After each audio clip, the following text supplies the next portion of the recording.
नमस्कार, आप देख रहे हैं खबर तो समझिए और आपके साथ मैं हूं विवेक। लेकिन समझने से पहले खबरों को एक खबर बड़ी आ गई है। पटना से यह बड़ी खबर है जहां विश्वेश्वरैया भवन में फिर से आग लग गई। बड़ी खबर इस वक्त की राजधानी पटना से। विश्वेश्वरैया भवन में फिर आग लगी है। भवन के 6ठे फ्लोर में आग लगी और 9 दिन हो गए। 9 दिन के भीतर यह दूसरी बार ऐसा है जब आग लगी है।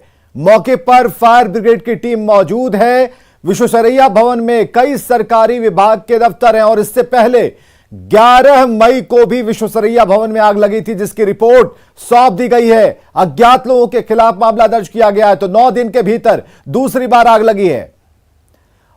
और संजय हमारे साथ, हमारे सहयोगी संजय, दूसरी बार इतने कम समय अंतराल में दूसरी बार आग लगी, हो क्या रहा है?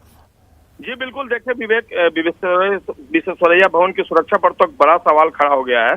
और हालांकि सबसे बड़ी बात यह कि जो विश्वेश्वरैया भवन का कैंपस है वहां पर फायर ब्रिगेड की गाड़ी जो है अभी पिछले कई दिनों से लगातार मौजूद रह रही है। इसलिए आज भी जैसे ही आग लगी उसके बाद अफरा तफरी का माहौल जरूर हुआ, लेकिन पुलिस और फायर ब्रिगेड की टीम जो थी वो एक्टिव हो गई और आग पर तुरंत काबू पाने की कोशिशें जो है वो शुरू हो गई। कई गाड़ियां वहां पर खड़ी थी। लेकिन सबसे बड़ा सवाल यही है कि विश्वेश्वरैया भवन, जिस पर पिछले 11 मई को जब आग लगी थी उस भवन में, उसके बाद पटना जिला प्रशासन से लेकर राज्य प्रशासन, खुद मुख्यमंत्री तक वहां पर शाम में पहुंचे थे मुआयना करने के लिए। और उसके बाद उसी भवन में फिर से 11 मई के बाद आज आग लगना वाकई में कई सवाल खड़े करता है। सवाल यही है कि आखिर किस कारण से आग लग रही है। हालांकि एक्सपर्ट की टीम ने बताया था कि जो शॉर्ट सर्किट है ये आग की वजह है और किस फ्लोर से आग लगी थी, कैसे, यह भी रिपोर्ट सौंपी गई है। एफएसएल की टीम भी पहुंची थी। एफएसएल की टीम ने भी इस पूरे मामले में अपने तरीके से जांच की थी और उसी भवन में फिर से आग लगना वाकई में प्रशासनिक अमले के लिए भी हैरान कर देने वाला है। क्या आग पर काबू पा लिया गया? जैसा कि आप बता रहे हैं कि जो पहली बार आग लगी थी उसके बाद फायर ब्रिगेड की गाड़ी को वहां पर मुस्तैद किया गया था, रखा गया था, तो आज वो गाड़ी काम आ गई और जैसे ही आग लगी क्या उसे बुझा लिया गया है? जी काफी हद तक आग पर काबू पा लिया गया है। अब नहीं के बराबर आग है और हालांकि बहुत आगे तक जाने की मीडिया को परमिशन नहीं है, लेकिन जहां तक तस्वीरें नजर जा रही है आग पर काफी हद तक काबू पाया गया। जो फायर ब्रिगेड के कर्मी आगे बढ़े हुए थे उनसे बातचीत उन्होंने कहा कि आग पर काफी हद तक अब काबू पा लिया गया। लेकिन चलिए, बहुत बहुत शुक्रिया संजय, नजर बना के रखिएगा। तो इस खबर को समझना बेहद जरूरी है कि 11 मई को विश्वेश्वरैया भवन में आग लगी थी। 5वें और 6ठे तले पर आग लगी थी। महत्वपूर्ण दस्तावेज, कागजात जलकर स्वाहा हो गए थे। 12 घंटे से ज्यादा समय तक ये आग लगी रही। मुख्यमंत्री पहुंचे थे वहां पर देखने के लिए कि आग कैसे लगी और दमकल की दर्जन भर गाड़ियां आग बुझाने के लिए लगी रहीं। तब जाकर उस आग पर काबू पाया गया था जो 11 तारीख को लगी थी। भवन निर्माण विभाग ने आग मामले में 6 सदस्य कमेटी का गठन किया कि भाई जांच कीजिए, अपनी जांच रिपोर्ट दीजिए। तो कमेटी ने जांच की जो रिपोर्ट थी उसे सौंप दिया। कई अज्ञात लोगों के खिलाफ मामला दर्ज किया गया और आज भी आग लगी, 6ठे तले पर लगी। और कैसे लगी, तो शॉर्ट सर्किट की बात सामने आ रही है। तो अब समझ में आना बिल्कुल जरूरी है इस खबर के पीछे भी कि आखिर ये आग बार बार क्यों लग रही है, उसी 6ठे फ्लोर पर क्यों लग रही है। हालांकि अभी तक कई अगर आग की बात करें तो उस पर काबू पा लिया गया है कई हद तक। हालांकि उस पर नजर लगातार हमारी बनी हुई है। अब बात उस हवा की करेंगे जो आपको भी छूकर निकली होगी। बिहार के कई जगहों पर अचानक आई आंधी आफत बनकर आई। अभी तक बिहार के अलग अलग जिलों में 10 से ज्यादा लोगों की मौत हुई है। तेज हवा, बारिश से राहत तो मिली, लेकिन हवाओं ने कई घरों को गम में डुबो दिया है।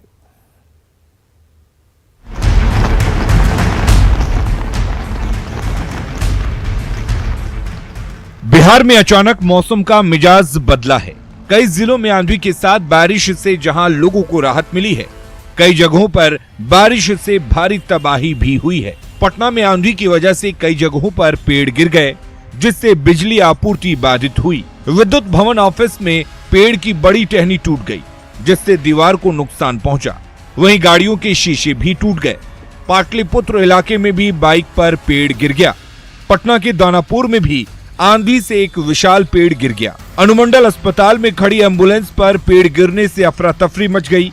कैंपस में खड़े लोग वहां से भागने लगे, जिसमें कई लोगों को चोट भी आई है। शेखपुरा, छपरा और गोपालगंज में तेज हवा के साथ बारिश से मौसम सुहाना हो गया है। भारी गर्मी से लोगों को निजात मिली है। इधर हाजीपुर में तेज हवा और बारिश के बीच दर्जनों पेड़ गिर गए, जिससे जनजीवन अस्त व्यस्त हो गया और लोगों को काफी परेशानी झेलनी पड़ी। समस्तीपुर में भी तेज आंधी के साथ बारिश से दिन में ही रात का नजारा दिखा। न्यूज़ 18 के लिए ब्यूरो रिपोर्ट। बिहार के किन किन जगहों पर आंधी बारिश ने तबाही मचाई है, उसे भी जानिए। भागलपुर के नाथनगर में पेड़ गिरने से 2 बच्चों की मौत हो गई। नालंदा में पेड़ गिरने से एक महिला की मौत हो गई। लखीसराय में बिजली गिरने से 2 लोगों की मौत हो गई। जहानाबाद के काको में पेड़ गिरने से एक बच्चे की मौत हो गई। आंधी से मनेर में गंगा में डूबे बालू लदे 6 नाव। छपरा से खबर है कि जल मीनार से पानी की टंकी ही गिर गई। दानापुर अनुमंडल अस्पताल में एंबुलेंस पर पेड़ गिरा। गोपालगंज के मकसूदपुर में एक घर गिरा, 2 लोग घायल हैं। गोपालगंज से खबर है कि आंधी में 24 से ज्यादा दुकानों को नुकसान पहुंचा है। हाजीपुर में भी आंधी बारिश हुई और जगह जगह कई पेड़ गिरे हैं। बांका में बिजली के कई खंभे गिर गए, ट्रांसफार्मर भी गिर गया। तो अचानक बिहार में मौसम का मिजाज बदला है और अब तक 9 से अधिक लोगों की मौत हुई है। ऐसे सावधानी ही आपको बचा सकती है। मौसम अगर खराब है तो घर में रहिए, अगर खुले में है तो जल्द से जल्द किसी पक्के मकान की शरण में आ जाइए। ऊंचे पेड़ और बिजली के खंभों से जरा दूरी बना लीजिए। मरने वालों में 4 लोग बिजली गिरने से मरे हैं, इसलिए बिजली कड़कड़ाने के दौरान टेलीफोन, मोबाइल, इंटरनेट जैसी जो सेवाएं हैं इनके इस्तेमाल से जरा बचिए। खिड़की दरवाजों को अच्छे से बंद कर लीजिए, एक छोटा सा सुझाव है। चलिए आगे बढ़ते हैं। ज्ञानवापी की करते हैं बात। ज्ञानवापी विवाद का हर कंफ्यूजन आज दूर हो जाएगा, क्योंकि दूसरी सर्वे रिपोर्ट इस बात का संकेत देती है कि तहखाने में सनातन के सैकड़ों सबूत हैं। रिपोर्ट देखिए।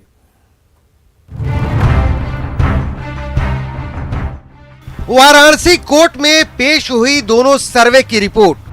लोगों ने रिपोर्ट सबमिट कर दी है और जो वीडियोग्राफी, फोटोग्राफी हुई थी 3 बॉक्स में थी, सील्ड थी, वो सील्ड सहित हमने माननीय न्यायालय में सबमिट कर दी है। ज्ञानवापी के सबूत, किसका दावा मजबूत? जो मैंने किया हुआ है उस हिसाब से 10% में ही मुझे लगता है कि नहीं, वहाँ मंदिर का अवशेष ही है। कई पन्नों की रिपोर्ट, किसके दावे पर चोट? उम्मीद करते हैं कि कल सुप्रीम कोर्ट जब सुनवाई करेगा वो काशी के लोअर कोर्ट के ऑर्डर को मुकम्मल स्टे देगा और ये चीज का एक फुल स्टॉप लगना चाहिए। मन का खोट धोएगी रिपोर्ट। सबसे बड़ा सवाल यही है, क्योंकि इसी खोट की वजह से 2 समुदायों के बीच सालों से खड़ी सौहार्द की इमारत डगमगा रही है। हम इसकी चर्चा करेंगे, लेकिन उससे पहले गुरुवार को वाराणसी से लेकर दिल्ली तक कोर्ट में हुई सुनवाई के बारे में जान लीजिए। सबसे पहले बात वाराणसी कोर्ट की, जहां गुरुवार को सर्वे की रिपोर्ट पेश की जानी थी। ज्ञानवापी का पहला सर्वे अजय मिश्रा ने किया और उन्होंने अपनी सर्वे रिपोर्ट कोर्ट में जमा कर दी। देखा वहाँ पे कुछ जो है कलाकृतियाँ ऐसी थी जो मूर्ति आकार की दिखाई दे रही थी और एक ऐसा जो है आकृति थी जो शेषनाग की तरह दिखाई दे रही थी, जो है उसके फन के आकार की टूटी हुई थी, वो थी।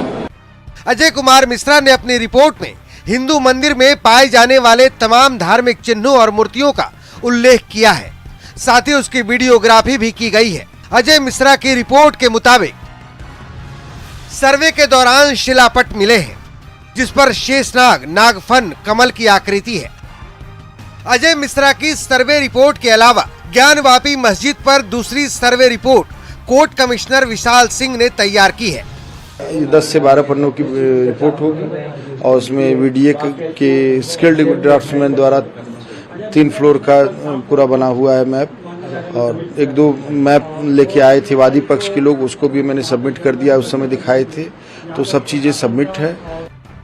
सूत्रों के मुताबिक विशाल सिंह की ओर से पेश की गई दूसरी सर्वे रिपोर्ट में भी ज्ञानवापी में शिवलिंग मिलने की बात कही गई है। मसलन नंदी के कुंड के बीच दूरी 83 फीट 3 इंच है। सर्वे रिपोर्ट में शिवलिंग का जिक्र है। कुएं के बीच में पत्थर मिलने की बात है। कुएं में गोल पत्थर की ऊंचाई 2.5 फीट है। मस्जिद के अंदर घंटी दिखाई दी है। पश्चिमी दीवार पर त्रिशूल, हाथी के सुंड और पान के पत्ते खुदे हुए मिले हैं। फव्वारा चालू करने से मुस्लिम पक्ष ने भी मना कर दिया। पश्चिमी दीवार पर स्वास्तिक के चिन्ह मिले हैं। तहखाने में 4 दरवाजों को ईंट लगाकर बंद किया गया था।